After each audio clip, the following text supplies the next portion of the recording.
Hello, and thank you for joining me for this Alpha News update. I'm Julia Aaron. Give it back, the Republican Party cries.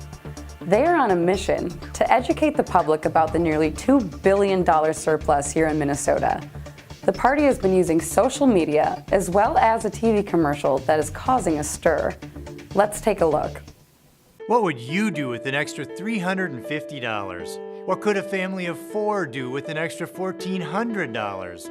Democrat politicians overcharged Minnesota taxpayers by nearly $2 billion. The Democrats can keep it and spend it, or send our fair share back. The Republican Party of Minnesota says, send it back. Send it all back. That's $350 per person.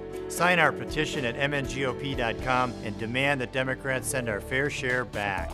We sat down with the chair of the Republican Party of Minnesota, Keith Downey, to ask him why the GOP wants lawmakers to give the surplus back. First of all, this is all about prioritizing family budgets over the government's budget. And when taxpayers have been overcharged, literally $1.9 billion, we think it's only fair that as compared to spending that down at state government in St. Paul, that we'd actually return it to the taxpayers. Alpha News attempted to reach out to the chair of the DFL party, Ken Martin, who could not be reached for comment on this issue. Downey explained this surplus is what is known as structural, meaning that while the current surplus is $1.9 billion, it will be $3.1 billion in the next budget. Over 4 years, that's $5 billion that we're overcharging people. And on top of that, the Democrats are proposing a $6 billion tax increase. I mean, when the public actually understands that kind of spending spree and how implausible it is that the Democrats are proposing this huge spending increase, I think they'll be on the side of our Give It Back campaign.